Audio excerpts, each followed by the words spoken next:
This session will look at the identification mechanisms, outlining existing measures, good practices, and where the challenges remain. Just to note that in our reception, there would have been a link to the International Justice Mission's written summary on the identification process. So we would do like to give them a huge thank you for providing that for us.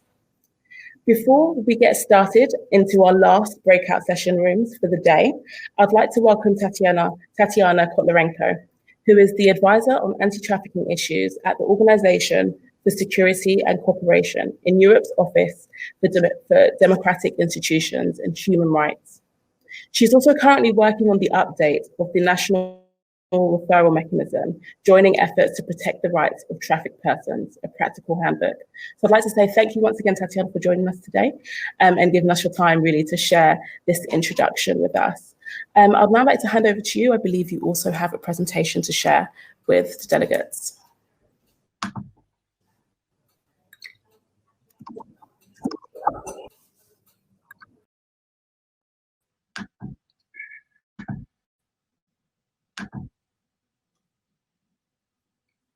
Thank you so much, Josephine. I'm very glad to be here today at this incredible international conference that is specifically focused on survivors. As has been mentioned, I am the advisor on anti-trafficking issues at the Organization for Security and Cooperation in Europe's Office for Democratic Institutions and Human Rights. And for those that don't know about the OSCE, it is composed of 57 participating states, including all of North America, Europe, Central Asia, South Caucasus.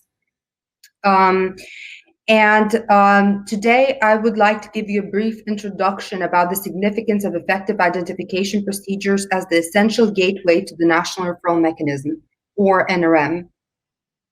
ODIHR is currently finalizing the update of the handbook, National Referral Mechanisms Joining Efforts to Protect the Rights of Trafficked Persons, which will be launched later on this year. Trafficking is a hidden, swiftly evolving crime. Victims face a myriad of obstacles which prevent them from coming forward or from being detected. The only effective identification methods are proactive, investigative, non-discriminatory, and trauma-informed. Identification is the first NRM pillar in the upcoming update of the handbook. According to this, victims of trafficking require access to the two-stage NRM multi-agency identification process and identification plus procedures, which link directly to a recovery and reflection period and services for provision of protection and individual support. Any duration of time in which adults and children are left without support after identification can risk them losing contact with vital services, being re-trafficked, or suffering further forms of harm and exploitation. The process of identification by itself leaves an important job only half completed. Therefore, identification plus procedures incorporate immediate action for protection and individual support.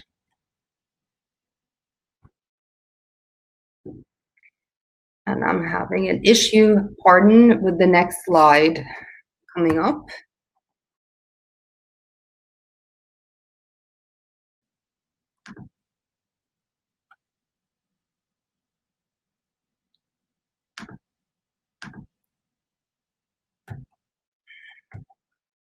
As the slides are not coming up, I will just go ahead with my presentation.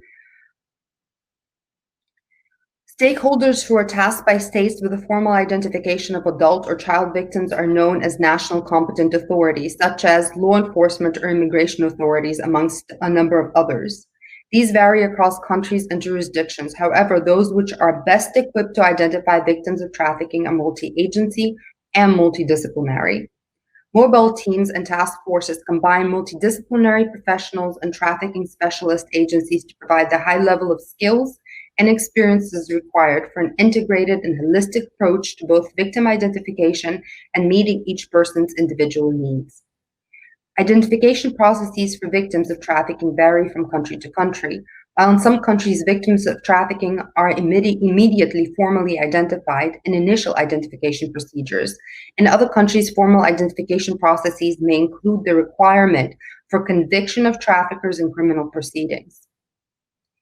As the level of prosecutions and convictions for human trafficking has been traditionally low, the promising practice from many countries has been to make formal identification processes independent of the lengthy criminal justice proceedings and convictions of traffickers.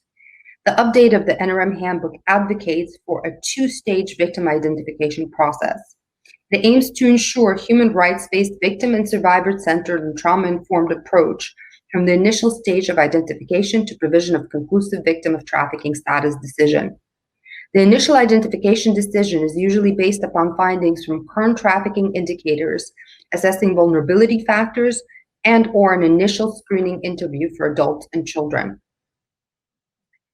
As soon as an initial positive identification is made, then an adult is a presumed victim of trafficking or a child. They should be referred to the NRMs and kept safe by ensuring direct access to national adult safeguarding from statutory services or recognized specialist anti-trafficking NGOs.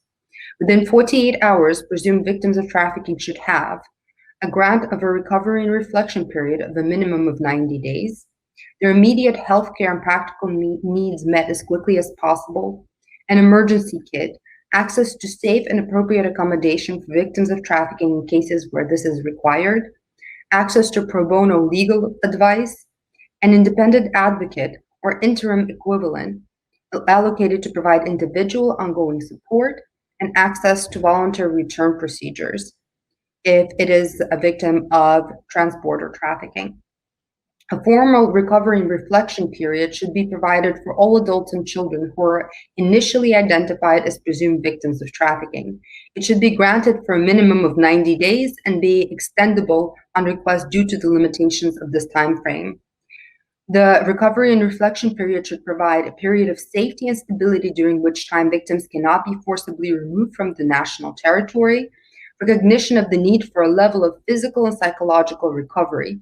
This requires access to healthcare services and an allocation of individual support in recognition that victims of trafficking need assistance to access services, obtain some recovery progress, and therefore be able to reflect upon their next steps and possible options.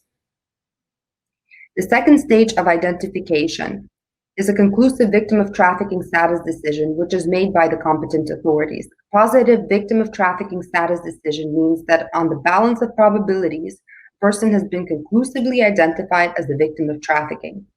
The decision may be based upon a substantive interview and/or further submissions of evidence.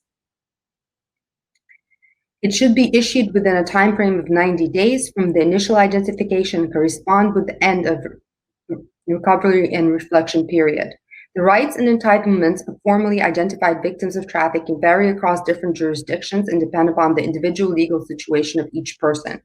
Of primary significance for the victim of trafficking is the continuation of access to existing services and support to navigate new rights and entitlements, as well as the issuing of residence permits, which is key to maintaining victim safety and helping them to sustain long-term recovery. Trafficking cases are inherently complex, and identification can be an elongated and challenging process. It is essential that all NRM systems have an inbuilt rights of access to independent reconsideration and judicial oversight for appeal against negative decisions as both the first and second stage of the identification processes.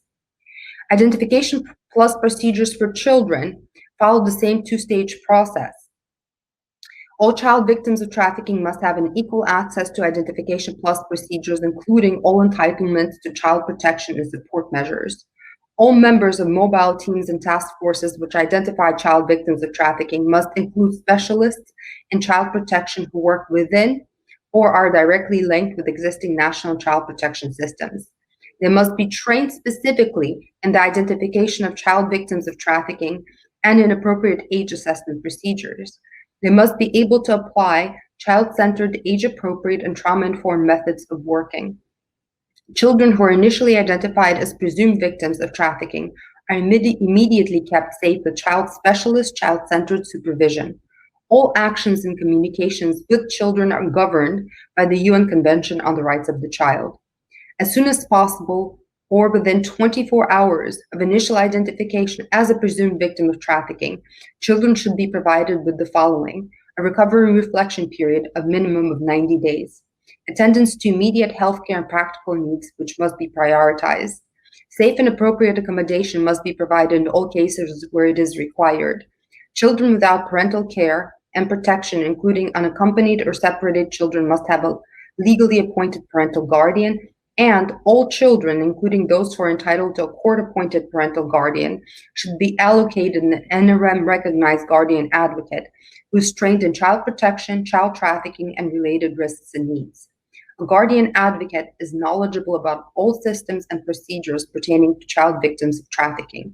They can attend with them all further identification procedures and provide bridged access to a range of services. So this has been a brief overview, and you're also going to benefit from the lead drafter of the NRM handbook, Rachel Whitkin from Helen Bamber Foundation, I believe is with you today as well to discuss this further. Thank you very much, and I look forward to sharing the updated NRM handbook with you shortly.